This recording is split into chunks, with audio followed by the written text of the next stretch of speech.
limited company, the complete guide to the Canadian corporate bankruptcy process.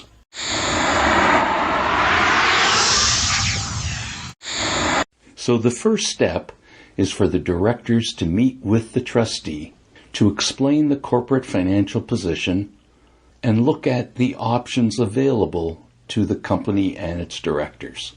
The first thing the trustee will want to identify is the company insolvent. If you liquidated all of its assets, could it pay off all its liabilities in full? Is it generally paying off its debts when due on a regular basis?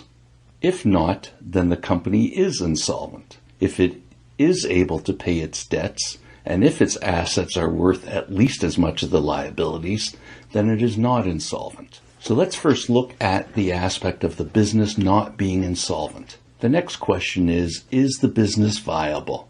Does what the business produces or the services it provides, are those still wanted in the marketplace? Yes or no?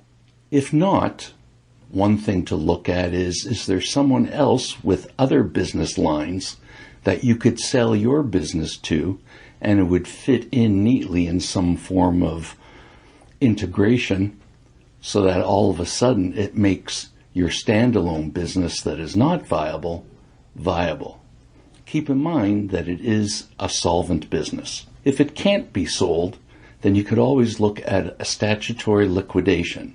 You would liquidate the assets, pay off the liabilities, and then see what amount is left over for distribution to the shareholders. If the business is viable, and remember it is solvent, you could sell the business or look at a corporate restructuring if you want to continue running the business. And that kind of restructuring would be more in terms of processes and personnel because it is not in financial trouble. If the business is insolvent, again, we still want to know, is it viable? If it is viable, then we could look at doing a restructuring proposal.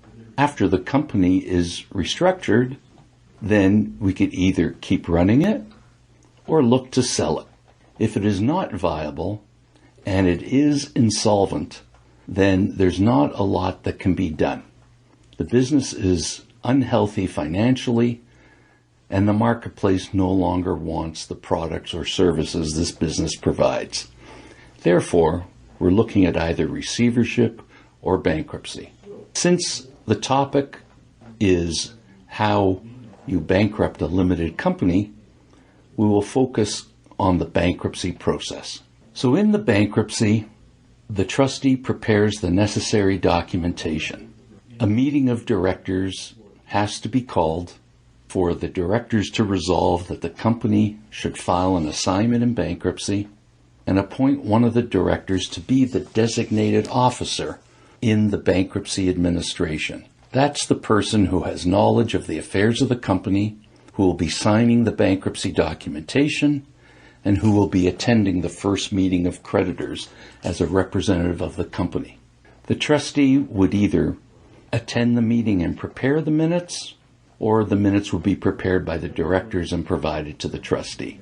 Then comes the statement of affairs, which is the listing of assets and liabilities, the names, addresses, and amounts owing to each creditor, which the designated officer would swear, and the actual assignment document.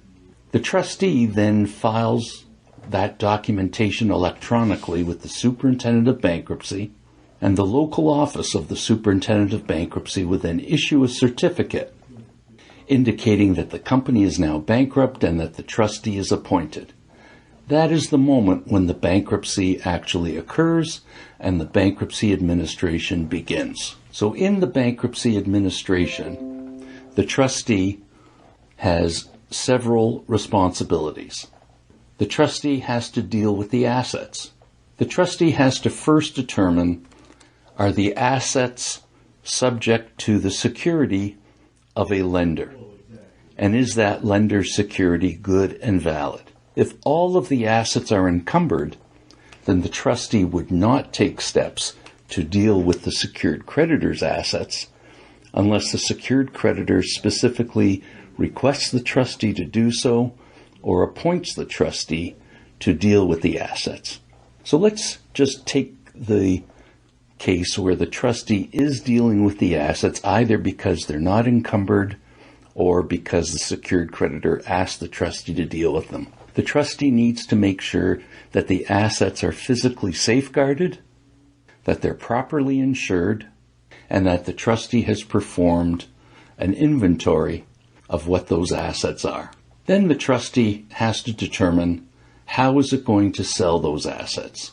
Does it make sense for the trustee to run the business? And if so, is it looking to sell the assets as a business unit, an actual running business, a going concern sale? If it doesn't make sense for the trustee to run the business, then the trustee will shut it down and look at the alternatives for sale. The assets could either be sold at auction. The trustee could run a tender sale, dividing the assets up into blocks that make sense. Or if the assets are such that they can be sold to the public in a retail environment, could operate a retail sale. The nature of the assets will determine what kind of sale the trustee runs. The trustee would notify the creditors of the bankruptcy, call for claims, assess the claims, hold the first meeting of creditors, and then ultimately make a distribution to the creditors. So as you can see, these are the players in a voluntary bankruptcy filing for a corporation. It all starts with meeting with the trustee to explore the various options. I hope you have found this information useful.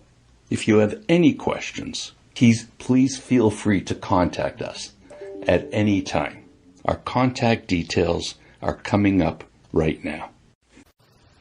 I hope you enjoyed the video. The Ira Smith team is available to help you at any time. We offer sound advice and a solid plan for starting now, so that you'll be well on your way to a debt-free life in no time. For more information on a no-cost basis, please visit our website or call us. Our website and telephone details are coming right up now.